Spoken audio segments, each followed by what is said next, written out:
Hello everyone. Welcome to Delish English channel.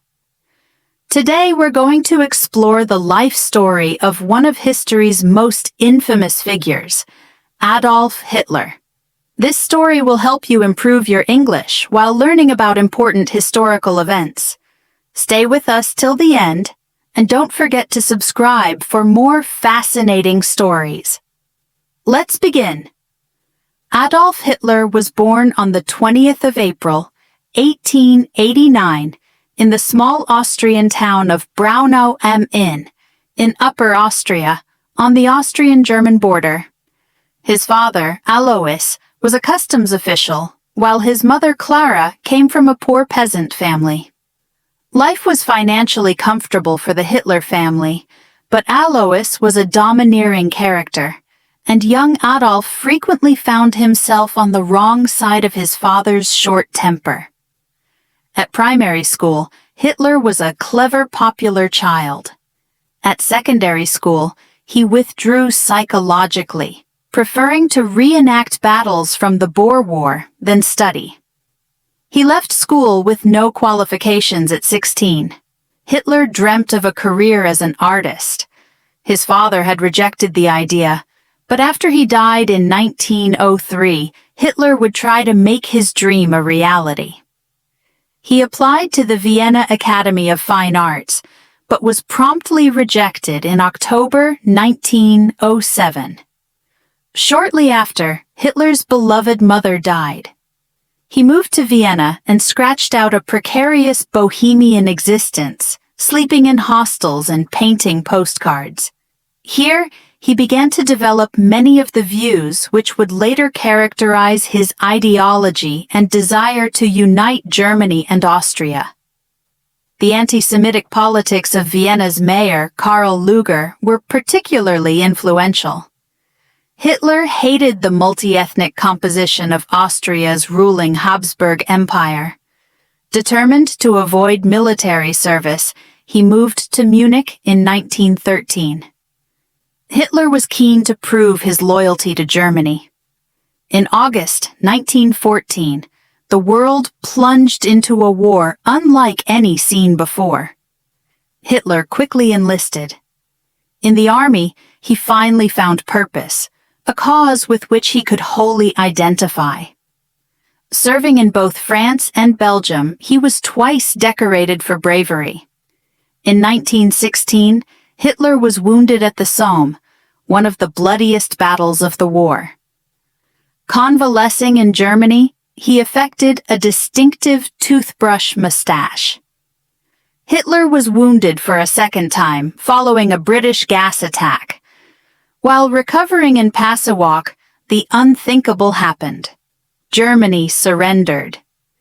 Before the surrender, facing serious discontent at home and the prospect of defeat at the front, Germany's high command sought to shift the blame. The majority parties in the Reichstag were handed a poisoned chalice. They were given more power, but implicated in the impending defeat. Kaiser Wilhelm II abdicated days before armistice. Like others, Hitler was enraged by what he saw as the betrayal of an undefeated German army by Jews and socialists at home. He resolved to go into politics. To the victors, the spoils. When the Treaty of Versailles was signed in summer 1919, Germany was forced to accept sole responsibility for the war. Just as damaging, the peace obliged Germany to pay large amounts in reparations. The huge loss of territory it also dictated came as a devastating blow. Hitler bitterly resented it. Defeat and then humiliation at Versailles challenged his whole sense of worth. Still in the army, Hitler was sent to report on an emerging far-right group, the German Workers' Party, later renamed the Nazi Party. Finding he agreed with their nationalist anti-Semitic beliefs, he joined. Hitler's oratory skills helped him rise quickly through the ranks of his new party. In February, he spoke before a crowd of nearly 6,000 in Munich. To publicize the meeting, he engaged in propaganda tactics, sending out party supporters in trucks with swastikas to leaflet the area. But the party executive, including founder Anton Drexler, were uneasy at Hitler's growing popularity. In an effort to weaken his position, they formed an alliance with a socialist group, while Hitler was in Berlin visiting other nationalist parties. It backfired spectacularly. Hitler promptly resigned and rejoined only when he was handed sole control. Germany's government was on the brink of collapse. Hyperinflation saw the price of a loaf of bread rise from 250 marks to 200 billion by November. Hitler sought to start a revolution. On the 8th of November, Bavarian Prime Minister Gustav Kahr addressed a meeting of businessmen at a beer hall in Munich. Hitler burst in with his stormtroopers, the SA, a motley crew of far-right paramilitaries. At gunpoint, Kahr was forced to pledge support. The next day, Hitler led 3,000 men onto the streets. But the police were waiting. In the ensuing violence, 16 Nazis and 3 policemen died. Hitler was arrested and sentenced to 5 years in prison for treason. Hitler served just 9 months of his sentence in the Bavarian fortress of Landsberg am Lech. Here, he wrote Mein Kampf, defining his political vision. For him, the state was not an economic entity, but racial. He declared the superiority of a white Aryan race, with particular vitriol reserved for the Jews he viewed as parasites. Their elimination, he said, must necessarily be a bloody process. Mein Kampf outlined the central tenets of a Germany under Nazi control: military expansion, elimination of impure races, and dictatorial authoritarianism. After its publication in July 1925, the book saw more exposure for Hitler's views. After the failure of his revolution, Hitler looked to the ballot box. But despite his own rising profile, in 1928, the Nazis won just 2.6% of the vote.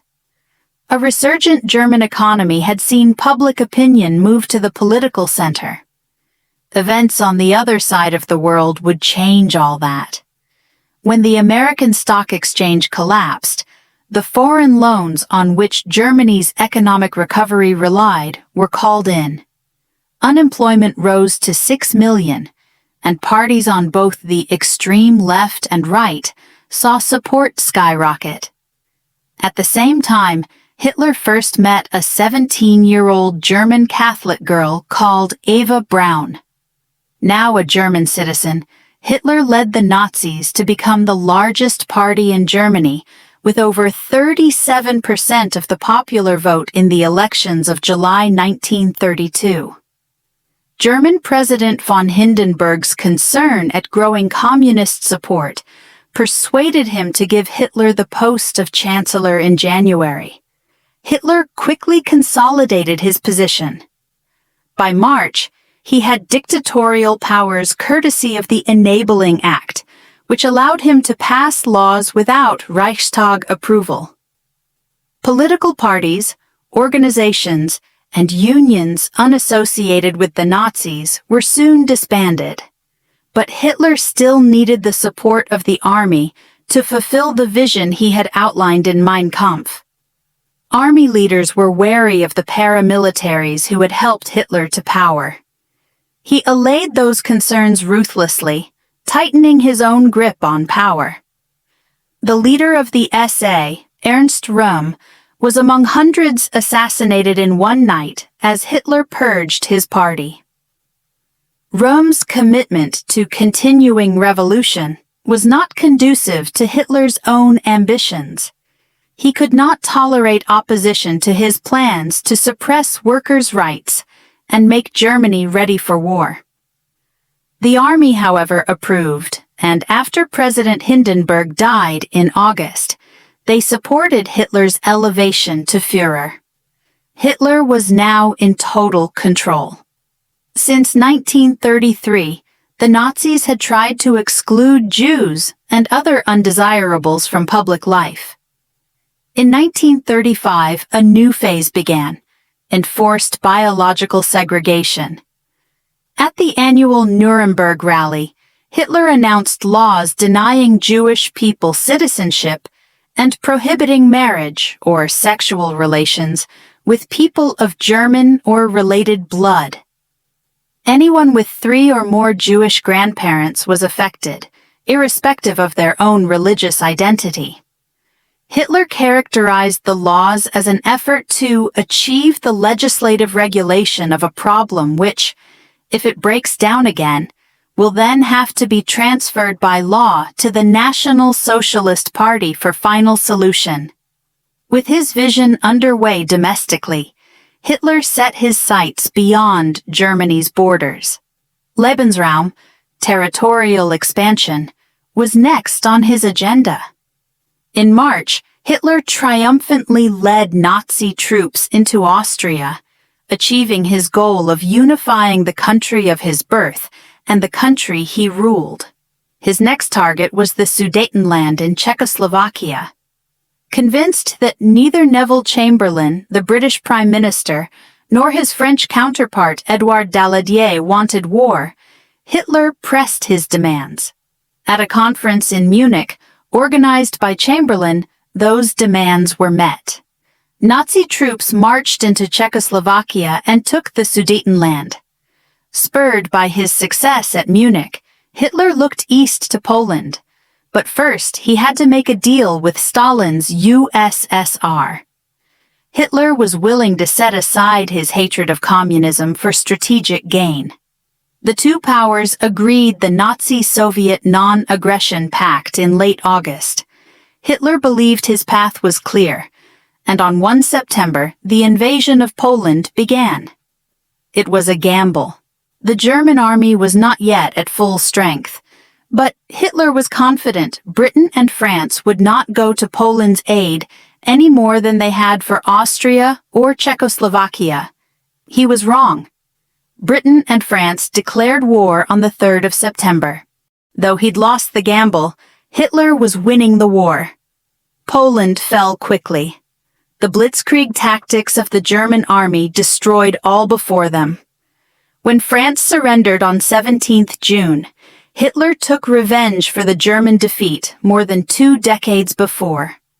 Hitler ensured the French submission should take place at Compiègne, in the same train carriage Germany had been forced to sign the armistice ending the First World War.